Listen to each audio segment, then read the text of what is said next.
sunu gan docteur Ousmane Ndiaye salaamaaleykum. waaleykum salaam wa rahmatullahi Babacar. ñu ngi lay gërëm ci teewaay bi kilifa nga ca ANACIM. agence nationale de l' aviation civile et de la météorologie. tey mooy journée météorologique internationale. bés bi àddina bi jagleel wàllu météo. maanaam lu aju ci jaww jeeg la mu làmbool lañ ci mën a séentoog nuñ koy gérer. yow yaa fay directeur de l' exploitation de la météorologie. Est-ce que bala ñoo xuus ci waxtaan bi journée mondiale ren gi am na lu ci particulier ci 2021 gi. jërëjëf El Hadj donc am lu ci particulier comme ni ñu ko xamee mbas mi di ñaan yàlla musal ñu ci moo tax ba célébration bi dañ koy limité rek ci ñëw ci presse beeg loolu exprimé wu ak ci réseaux sociaux yi waaye du am activité yi ñu daan def bu njëkk ba dañ daan organiser ay conférence organiser ay visite de site di xamle bu baax a baax météo loolu lépp dañoo def nii dañ ko teg ci suuf ngir bañ jaxasoo beeg yu mel noonu mais teewul nag di gën a ñu expliquer askan bi la mooy métier météo ak métier lu mu ëmb. lan mooy loola météo kon. météo baatu tubaab la météo mooy loo xam ni dafa nekk ci kaw ci jaww ji bu ñu koy wax nag mooy ngelaw lee tax ak mu ngi atmosphère bi jaww ji daal moo tax ñuy wax donc météo mooy li nga xam ni lépp loo xam ni lënkaloo na ak jaww ji mooy jaww ci boppam mooy nuage yeeg taw yeeg niir yeeg taw yeeg coolo yeeg tàngoor beeg lépp ak li nga xam ne aussi dafay am lënkaloo ak jaww ji mooy mel ni géej gi mu ngi mel ni nit ñi ñuy dund ak ñoom ak yu mel noonu. léegi dañu gis ne changement climatique yi léegi mbir yi daanaka jaxasoo dëgg moo ci am dérèglement climatique. boo xoolee léegi sedd beeg tàngaay bi sax kenn xamul mars heure bi daana fekk muy tàng. léegi day sedd tey mu niis suba mu tàng suba mu sedd. lan moo waral mbir moomu nan nañ ko mën a expliquer. Ndiogou explique nga bi nga ne dérèglement climatique xam mu njëkk ba ñu wax naan réchauffement climatique di wax tàngoor bi rek après ñu changé ne changement climatique léegi ñu ne dérèglement climatique muy mbir yi nam daan tëddee du tëdd nii li koy expliquer nag lu simple la mooy boo xoolee suñu jaww ji mooy ngelaw yi fi nekk ak composition bi mu am dafay tax ba tàngoor bi mu koy téye muy tàng mu koy téye tàngoor bi donc lu ñaan loolu la ñuy wax effet de serre ci tubaab loolu nag lu am solo la ci dundu doomu aadama nekk ni doomu aadama lu naturel la loo xam ni bu amul ci yeneen planète yi sax kenn xalaatu nit dëkk fa waaye li xew nag mooy nit ci ay activité am ci muy def mooy oto yi ñuy créé yeeg train yeeg lépp dañuy yokk gaz carbone di ko yokk ci atmosphère bi bu ñu ko yokkoon daal di yokk tàngaay bi tàngaay boobu nag atmosphère bi ni daan tëddee jaww ji ni mu daan doxee di ko tëddee noonu lay def nag bu indi ci ay coppite bi ñu ci gën a xam mooy tàngoor bi fi ñu toll seet nañ ni tàngoor bëri na lool ren booy xool sax amul presque sedd. loolu boo koy wax Sénégal dañ naan yëfi tubaab la te lu garaaw la. waaw dañ ko féetalee tubaab bi rek ñun duñu bàyyi xel yooya. ay pollution ak ñoom seen. yor suñuy super ki Njaga Njaay ak yeneen. di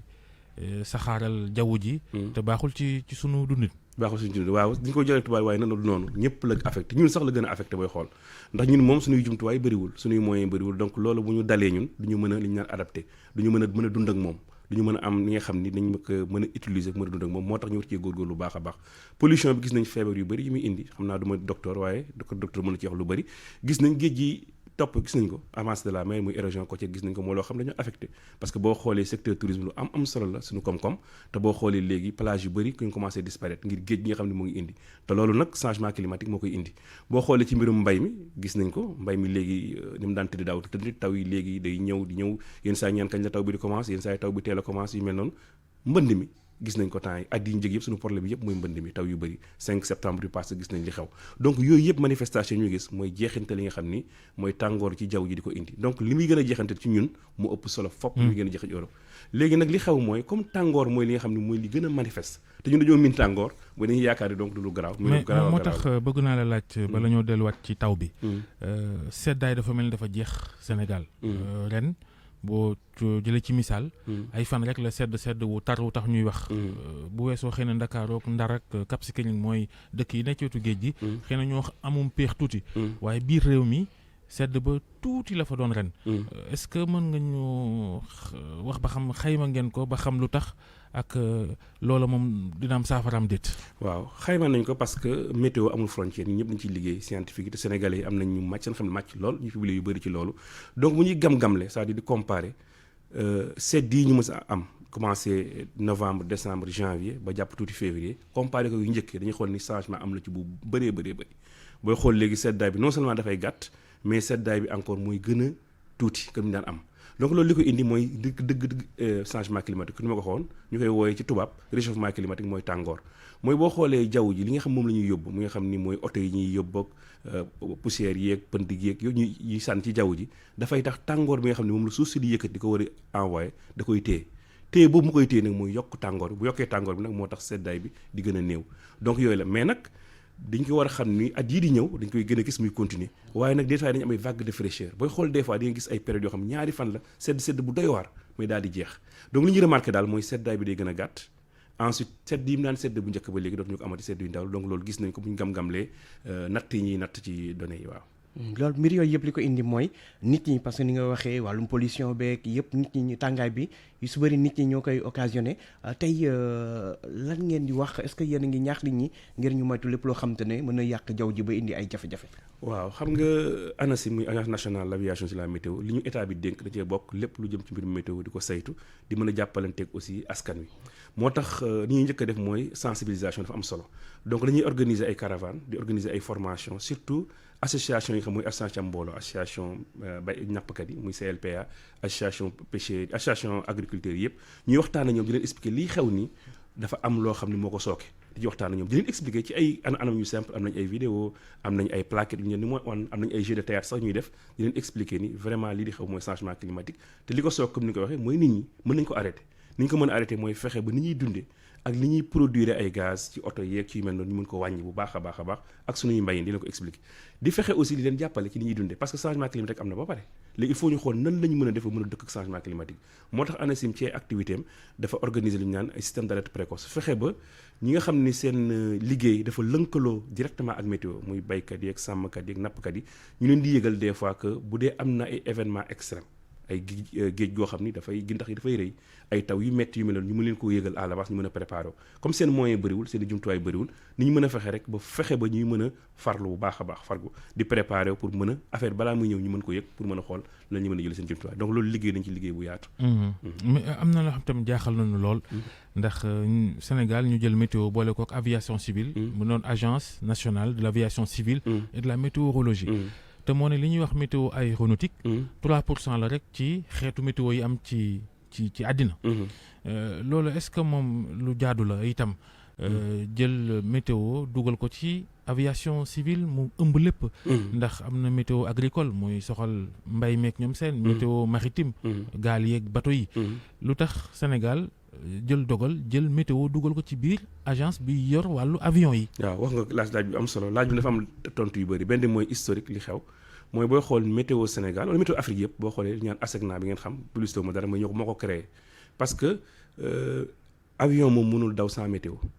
ngelaw li moo koy téye boo gisee accident avion bu amee sax yàlla na ci yàlla musal li ñuy njëkk a laaj mooy la moo doon météo bi est-ce que taw la woon est-ce que ngelaw lu fort la woon est-ce que dafa woon poussière ba avion kii dawal avion mënul gis piste bi muy wàcc ak yu mel noonu donc aviation ak météo dañoo lënkaloo benn mënul dem sans morom donc bu ñu commencé di créer aviation en Afrique de l'Ouest mooy colonie française yi ci lañ commencé xam ni il faut ñu créer météo pour ànd ak moom donc historiquement météo aviation moo ko la àndal bi muy ñëw Sénégal léegi nag muy développé météo nag dañ naan li ñu suñu làkk mooy dafa tëdd njaaxaandaay mooy dafa transversal ñëpp a soxla météo tourisme soxla na météo aviation soxla na météo mbay mi nga wax soxla na météo pêcheurs yi soxla météo li ñuy liggéey ci pêche sax dafa dañu ko liggéey feneen parce que ñoom aussi amal na leen solo mais Sénégal nag ci gis-gisam moo xam ni donc aviation comme am na koom-koom bu fa am mu jël météo lënk ak aviation pour li ñuy soxla li nga xam ne ci la météo war a développer ci sukkandikoo mu mën koo soutenir donc loolooy kii bi am na stratégique la ak historique. léegi lu jëm ci wàllum taw yi nga doon wax sànq. ñu ngi di mois de mars. ren ndax dina teel a taw ak ndax taw dina bëri ren ji ci réew mi. jërëjëf waaye nag mënu ma cee toll fi ñu toll parce que daa am heure bu ñu koy xayma xam nga nawet bi buy ñëw suñu toll bu nee janvier février ba mars ba avril dafay difficile lool pour nga mën a xam nawet bi nu muy tëdd mais comme ni ko météo def ni ñu ko defee woon daaw en général fin avril moom incha allah nañ génne app bu leer daal ne saison bi nu muy tëdd pour nit ñi mën a préparer mais fi ñu toll nii lu teel commencé gu leen liggéey bi commencé gul pour prévision yi. commencé gul liggéey bi du wax parce que ñu ngi préparé données yeeg yi préparé yu mel noonu di xool bu baax ni affaire yi tëdd muy indicateur yi tegtal yi nga xam ne ñoo ñuy wan saison bi ñu ngi koy topp mais avril la affaire di ñor dëgg-dëgg bi ñu mën a wax benn wax bu kon ne nag di ko topp mai juin juillet ba keroog saison bi di jeex. mais seen xayma bopp lay doon wala da ngeen ci lëkkaloo waa SILS ndax ñoo fi njëkkoon wax daaw. ne taw yi dina am ay mbënd. est-ce que yéen da ngeen liggéey ak ñooñu wala ku ne day xayma boppam. dañuy liggéey ak loolu waaye Georges nag ñoo ko njëkk a wax dëgg-dëgg ñoo ko njëkk a wax ñun avril déjà génn nañ bulletin officiel. waaw envoyé ko ñëpp ministère yëpp wax leen ko effectivement SILS dañuy travailler parce que météo amul frontière en général bu amee ay mbënd Sénégal dañu koy Niger Mali yëpp ñoo benn moo tax ñu am benn kuréel goo xam moo ñu lënk muy Agrimet ci lañuy travailler ak ñoom Sénégal li ci participer comme ay expert mais aussi suñu expertise permettre nañu fii Sénégal aussi bu ñu ko defee ba pare ba ne SILS gi yëpp li lay xew ñun dañ koy jëlaat encore gën ko raffiner xool Sénégal gox par gox lan moo fay xew mën ko jox gouvernement pour ñu kii donc ñun en général dañuy njëkk a def xayma avril rek déjà njëf xayma après dem participer ci SILS en fait Sénégal mooy jël xaymaam dugal ko ci SILS en général noonu la ñuy def ensuite ay experts yoo xam man yàlla dafa ne bokk naa ci lu bëree bëri di leen accompagner SILS pour mën a def xayma yooyu mais effectivement ni nga ko waxee noonu la dañuy boole ñun ñëpp Afrique mën a boole suñu doole pour mën a def xayma parce que climat bi booy xool saisonnier benn la yëpp ci Sahel comme ni ñu koy waxee. ci wàllu prévision séntu yooyu ak xayma yooyu est-ce que tey jii météo Sénégal am na jumtukaay rawat na yi mujjee xew ngir mën a def liggéeyam ni mu waree. waaw am na ay jumtuwaayam bu ñu ne jumtuwaay manqué na te loolu dañuy remercier état bu baax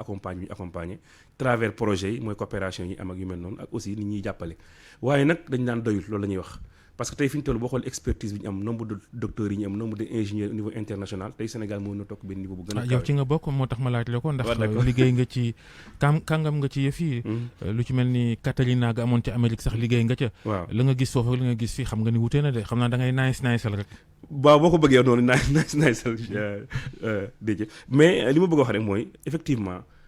am nañ ay moyens moom di ko wax parce que ñu ngi def ay prévisions chaque jour Sénégal def ay prévisions kon ni ko gisee télé ak rajo yeeg lépp ñu ngi ko def mais mën nañoo yokk loolu bu baax a baax parce que tey suñu économie suñu koom-koom dafa basé ci loo xam ne dafa dépendre ci météo boo xoolee agriculture xool pêche xool tourisme xool aviation bi ñuy wax donc booy xool secteurs yooyu yëpp dañu naan climato-dépendante la boo ci boolee aussi santé donc moom moo tax dañu ci war a sëkkandiku bu baax a baax te gis nañ ñun ni ñuy doxalanteeg ñooñu en général bu ñu amee prévision météo yi li ñuy sauver ci ay kii dina bëri mu ci ay vie parce que boo xoolee pêcheurs bu ñu waxee bu leen dem géej parce que géej gi dafa sàmba nañu sauver lu bëri donc li ñuy wax rek mooy gouvernement bi naam jàppale nañu mais li ñuy bëgg mooy gën a am encore ay jumtuwaay ba tey Sénégal mën a nekk centre régional dafa am loolu mooy suñu vision ñun ANACIM Sénégal dafa war a jouer rôle bu am solo fii en Afrique de l'Ouest te créé nañ benn centre boo xam ni am nañ ko déjà bu organisation mondiale la météo jox li ñuy bëgg rek mooy jumtuwaay te nga baal ma remercier mais lu wees ci jumtuwaay est-ce que nit ñi tamit am ngeen nit ñi doy parce que yu mel noonu tamit ressources humaines yi da ci am solo nit ñi ci wàllum liggéey bi. waaw ressources humaines moom lu am solo la parce que ressources humaines sax mooy base bi am nañ loo xam ni nag mën naa def liggéey mais bu ñu amoon ñeen ci lay gën. parce que yow da ngay formé waate ci Afrique sax rawatina SILS ak ñooñu ak ñoom Agrimet am na ñoo ci formé. waaw lan la ñuy def dañuy woo ci formation ak séminaire parce que loolu suñu expertise aussi te dafa baax aussi Sénégal li mu daan taxawee di ko taxawee di dem di former nit ñi di partager ñun li ñu am di leen jàngal di leen xamal ci leen it donc mooy wane expertise bi am na fi Sénégal du man rek mais ak sama yeneen naataangoo yoo xam ne ay docteur lañu ñu ngi fi seen xam-xam màcc ci loolu. gis nañ ni am na lu ngeen yàggoon sàkku mooy nit ñi di xool météo. bu ñu xëyee. bon nappkat yi gis nañ ni am na ci ñoo xam ne ba léegi ñu ngi koy sàggane am na ñuy xool am ñu dul xool. moo waral léeg-léeg loraange yi ci géej. xooloo météo dem géej yëngu te météo waxoon na ko. waaye bàyyi woo ci xel. wala nga dégg ko ba noppi ne naa dem rek. takk say téere rek ñoom seen. jikko yi ci wàllu météo am na changement tuuti ndax nit ñi léegi ak seen téléphone bu ñu xëyee dañ naan la nangami degré dina tàng dina sedd loola itam jéego la.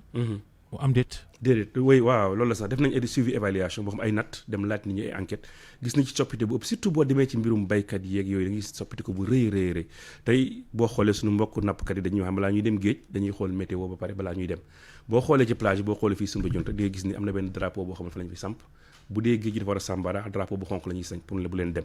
bu dee géej gi baax na ñu tam drapeau bu vert mais nag des na comme ni nga ko waxee daa am loo xam problème culturel la ñoo dépassé ñii def nañu ay sensibilisation yu bëree bëri bi da ngay gis des fois li ñuy remarqué mooy bu ñuy waxtaan ak nappkat yi dañu naan nappkat dëgg du xaar ba météo di ko wax bu doon dem nappi xam nga loolu tamit croyance la ñu dañoo gëm ni nappkat da nga koy doon da nga koy nangam du météo moo lay tax a bañ a dem géej muy beneen bi des na mooy économie dañu koy gis yenn saa ci ñoom ni géej gi dafa sàmbaraax pendant une semaine ñu ñëw laajte ñu ne géej dafa sàmbaraax encore ñu ne amul ñoo toog fi ñu toll vraiment metti na 3 semaines nañ dem rek lu ñu am baax na yooyu aussi dafay am donc moom moo tax vraiment ku yu bëri la comme ni ñu koy waxee mais je pense mu ñu continuer sensibilisation bi xam leen ni vraiment ñoog sa bakk njëriñ loo fekk comme ni ñu koy waxee balaa ngay dem géej day fekk nga nekk fa déjà ñu ngi continuer sensibilisation yi di def ay caravane di expliquer bu baax a baax effectivement gis nañ ci ay soppeeku yu bëree bëri aujourd'hui développé nañ ay méthodes yoo xam ni mooy supposons tey bu ñu prévoir loo xam ni lu jéggi jalo la ñuy envoyer ay messages ay SMS ñu jot ko seeni téléphone daal koy recevoir mieux sax léegi bi ñu defee évaluation am na ñuy wax ni ñoom dégguñu tubaab gis nañ ko démb message bi mais xamuñu lu mu wund donc moo tax léegi am nañ ay collaboration ñu def yoo xam ne du suñu kii mais ñeneen ñuy collaborer pour ñu mën di envoyer ay message vocal mooy tey sa téléphone day jékki-jékki sonné ni sonnerie bi di sonné rek nga xam lii météo la nga décroché am benn bataaxal boo xam ci olof la daan na la météo nee na tey géej gi dafay sàmbaraax bu leen dem yu mel noonu donc am na ay avancement yu bëree bëri ñu ngi koy sentir mais nag doyul ndax tant que ay nit ñoo ngi dee ngir loo xam mën nañu ko éviter rek ñun dañuy gis ni des na ba léegi wàllum nawet bi laa ñëwaat ak taw bi yaa ngi doon wax sa avril la mbir yi di leer mais par exemple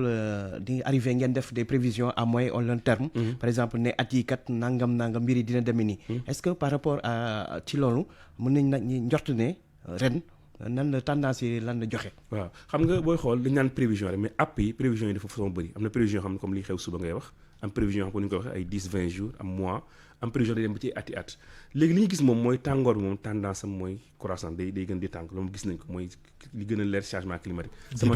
sama naataango yëpp defe naa yi travail au niveau international muy GIEC d'accord nañ ci loolu moom amul lam-lam ak yëpp d'accord nañ ci waaw d'accord nañ ci am na yeneen phénomène yu ñu gis Sénégal ci yenn diwaan yi misaal bi ñuy faral di jël mooy Kolda li ñuy wax écart thermique yi Kolda mën na xëy def 14 degré bu tisbaaree mu dem 40 degré